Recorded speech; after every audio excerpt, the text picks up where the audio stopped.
It's funny what the journey of cover investigations does for you in terms of musical expansion, because as I've said in the past, I'm not a big pop music guy. Specifically in the American sense, it's never a scene, well, I mean, it was maybe when I was a teenager. I mean, we all go through those phases, but, you know, I kind of abide now in my life by, if you want like a philosophy of some and how I approach music, I think Icon for Hire, a favorite group of mine, best quote, "The American dream mainstream just bores me." With some exceptions from time to time. I've noted examples of that in the past where I've got some slated, but generally, pop music, especially in the Hollywood scene, has not really captivated my interest. But maybe to some extent that's an unfair summation, because I haven't heard every artist yet.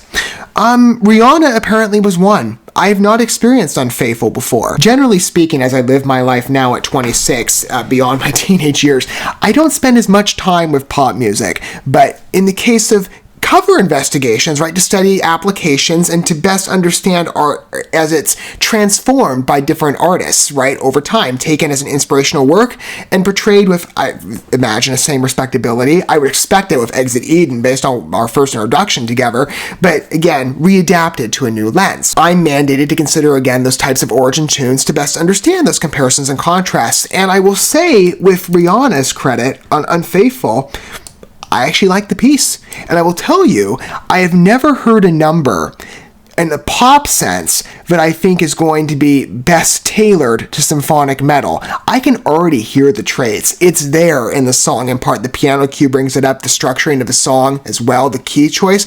I can already see the blend forming. There's this sense to me, and part of it is because, again, I favorite symphonic metal, so I'm open to really anything in a metal expression. And music, broadly speaking, I keep an open door policy here to any artist. Maybe there's exceptions from my particular staple of metal appearances from time to time, right? It depends on the artist, depends on where I want to venture into next. And music itself is a beautiful art form. Favorite in my life, it's been for many years. And company opportunities to enjoy work together. And from whatever angle you approach, I welcome everybody. Longtime fans of either, let's say, Rihanna, or maybe Exit Eden as well, or fresh initiate listeners maybe to one party or to both, right? It is my hope that we're experiencing good work together. And maybe some of you are looking for ways to broaden out your musical library, and you're looking for networking points. I do hope I can provide some potential pitches to you. And I will tell you in advance, Europe offers an abundant supply, and this could be your first footing if you've never happened down the European metal and rock route yet. And you don't even, in my opinion, have to be a metal fan. Just have the openness and willingness to explore good art, and I think you're going to be in for a really fun time with Exit Eden. Based on our first introduction of a number I've promised you, I've really been excited for this group in particular because some of my points of familiarity and introduction, notably Clementine Delany. If you want a good background, by the way, international supergroup mixed of an American, Brazilian, German-American, and French vocalist. Clementine Delany being a big draw for me for Visions of Atlantis. I absolutely love her. She's incredibly talented, but based on all the other three who I have not yet welcomed, Marina La Turlaca from Phantom Elite, Amanda Somerville, she's the American, and then the German-American is Anna Brunner. Fresh debuts to me that we got an introduction for perhaps mutually with the Depeche cover, I think it's how you pronounce it, from A Question in Time, their reinvention fit to a symphonic metal lens from an adapted electronic music voice. And it was a transformation, an epic one, but absolutely beautiful. One of my favorite covers I've ever heard, diametrically different in every respect, but you can hear that legacy still embodied so well with the reinvention. It's there, the core traits to the original song explored in a drastically different direction, but it's an incredible feat, I think. So, coming off of that, and already seeing a taste of the symphonic vibe embodied within Rihanna's work of Unfaithful, I'm really curious to engage with this one, just to keep going down the Exit Eden route. I mean, I've humored a couple European centrally focused cover groups, super groups, in fact. I said, for example, on reference of Origin, to draw an analogy, The Dark Side of the Moon, another favorite of mine, with a number of artists that I absolutely love from different in that case, it's all European groups for the most part, I believe, in entirety, for where all those members originate. This is a little more broad. With the Napalm Records attribution, and I've welcomed a number of their artists, and they're an incredible library and catalog to investigate, with many more coming. Exit Eden just being the newest edition, but I'm in love already based on one piece. With 10 more to go, considering this one as well, off of Rhapsodies in Black, their initial album, with a new one well on the way. I dug back a bit with this album in years. It just, in fact, recently learned about it, in part because of the Clementine Delany connection from Visions of Atlantis, who I can't recommend enough. And I'll be looking into these other groups as well. I have to dive deeper with Anna and Amanda to see their own credits. I'd be open to investigating deeper, but Marina, we're going to be looking at Phantom Elite in the future as well. So, introduction in a number of fronts of Exit Eden, but a pleasurable one. Let's continue to explore how they adapt covers into their own lens. With Rihanna, there's traits to that original number that I think are going to blend well with Exit Eden's tailoring. Just on suspicion, but I'm considering the command and the reach of that first number. I can't wait to dig deeper with you. If any of you are perhaps of initiate standing, you'll see what I mean with Exit Eden. Let's go with it, though. I'm still coming off of that first experience, and man, I'm elated. Let's continue. Well, we feel classy and European already.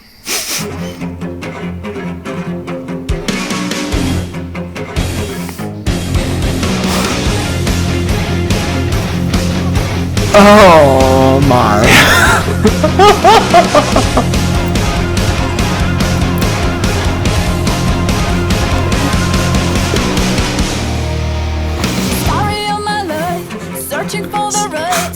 Clementine's the one to initiate.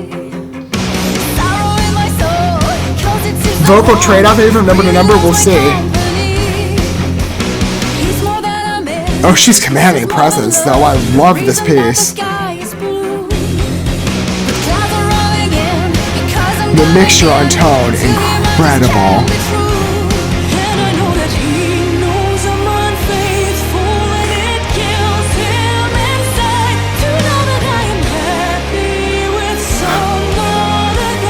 Incredible.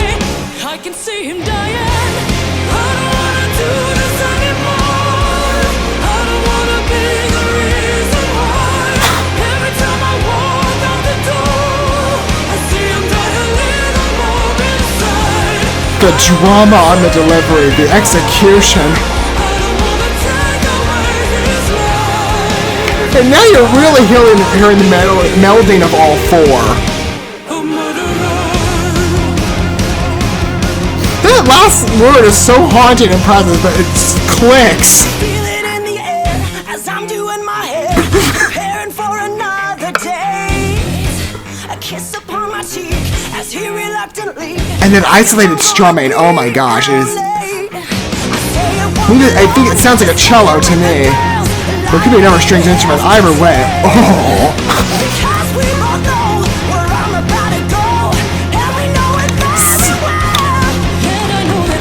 So many different types of vocal style, and it just works. Rihanna should be proud.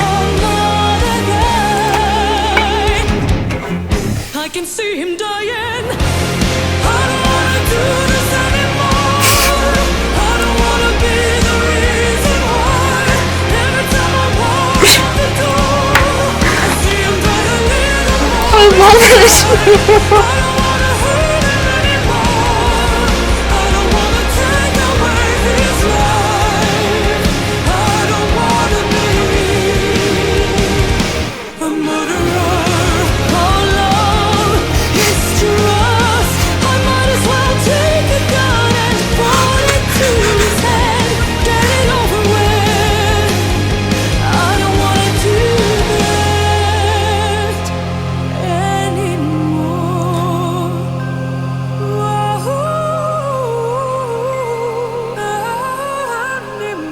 The different styles of vocal execution, by the way.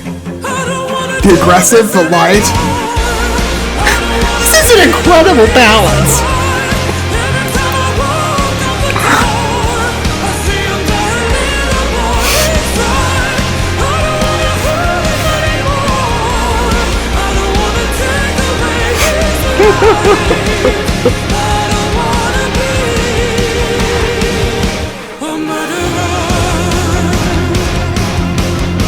I love it.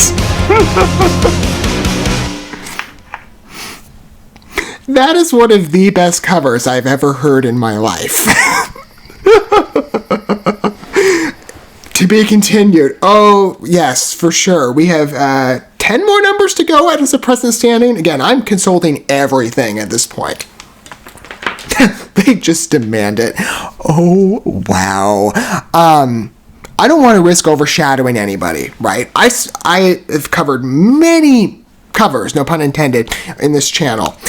No, well, I should not pun, not intentional repetition on my part. Anyway, I've looked at a good variety of execution from a number of different artists, whether they happen to be of European origin, in this case with some elements of that, and maybe, again, this is broader speaking on an international front, but of American, European, different varieties. I've seen a good multitude of different layers of execution.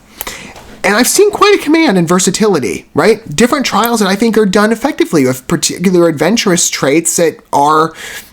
Generally, I felt that every cover I've engaged with publicly has been quite respectable and faithful to the original inspirational work in some way. But perhaps some explore around of really fresh lenses and adaptations and new forms. I told you I sensed a fitting integration with Rihanna's original piece. I wasn't in for that. I mean, you think of Prospect. I just thought it was an effective pitch, but this group just blows my mind. You want to talk about core symphonic appreciation. Again, evoke for me that particular orchestral presence, that independent strumming, I think on the cello. Oh, holy crap, that was so damn cool. And as I hoped with this number, and this is just my personal theory, right? We're going to see maybe from different numbers a bit of a trade-off on vocal presence. I could be right, I could be wrong. We're going to explore that together. My sense, though, as I entered the last one, A Question in Time, Amanda took center stage, and it makes sense why. Her execution was just flawless, in my opinion. Kind of reminded me, even though she's the American-based singer, I thought for a minute she was European because her vocal structures and the articulation of her notes are very similar. There's quite a parallel to be noted. But I suspected that maybe, because again, we're dealing with 4 different vocalists here of different countries of origin, maybe different vocal extremes, especially when accents intertwine and delivery, different reaches, right? And different types of voice dynamics.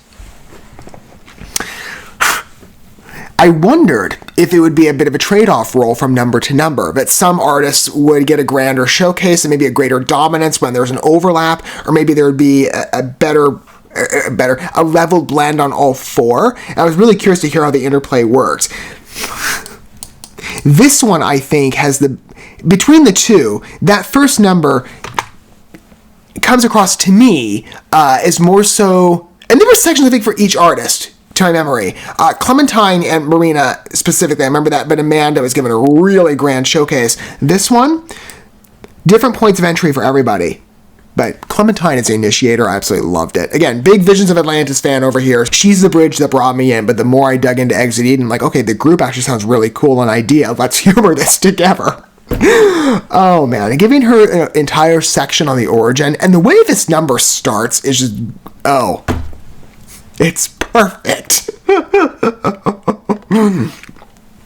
Mad love over here for it. Instant replay for me. And maybe many of you would share. I don't want to speak for anybody, but I would think it's going to be a general concurrence of appreciation with this particular piece. It is a ferocious cover, but I absolutely love it. It might, again, it feels closely in line. I think it's a different key to my knowledge, certainly on the vocals. Yes. And the symphonic...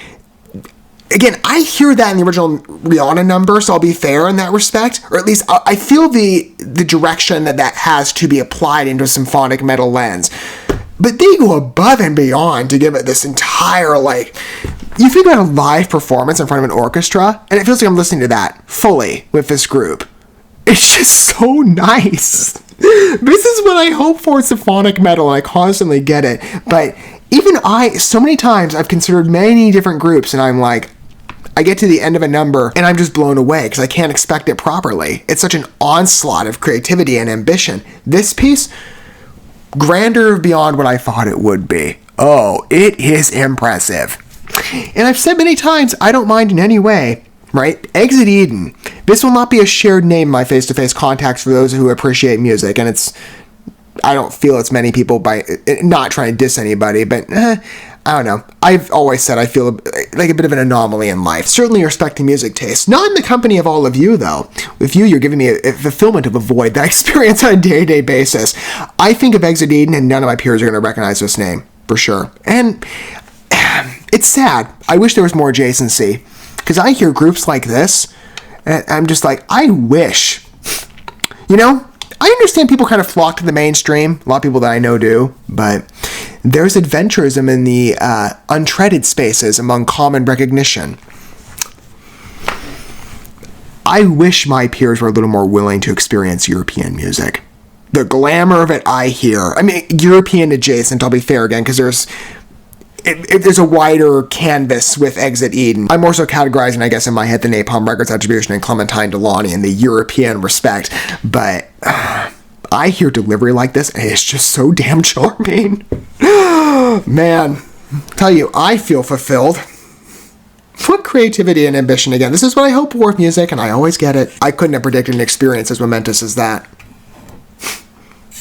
Probably my favorite cover to date that I've ever witnessed in my life. Is so dynamic, but you got the deliberate symphonic cues, the intermixed vocals, the command on everybody, the precision, the differentiated voice, Anna's vocals as well. What a different extreme of that accent, but doesn't it fit like, it's just amazing to me, but it's such a natural morphine. It's incredible to me.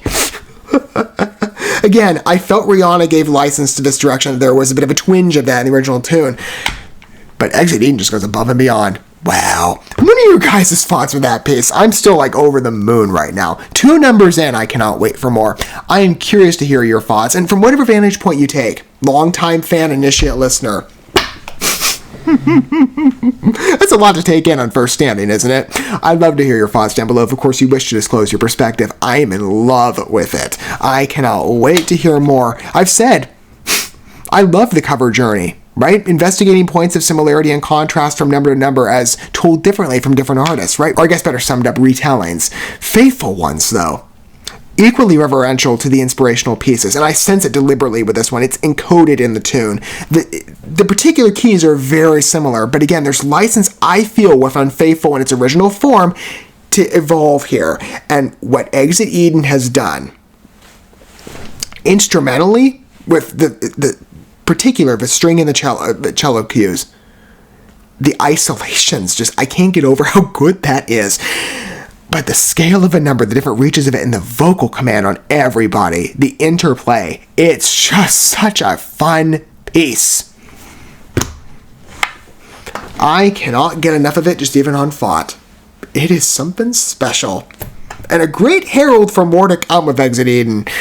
I can't wait to dig further, but oh my word, that I thought A Question in Time was good, but you've blown me away. Thank you so much for watching this video. Before you bounce, feel free to drop a like and comment, subscribe to this channel with a ding on the bell, and share this video with your friends. And consider checking out the description here. There you'll find links to my other channels, as well as addresses to my other social media accounts and ways you can help support my work if you feel so inclined. May God bless you, and looking forward to when our paths cross again.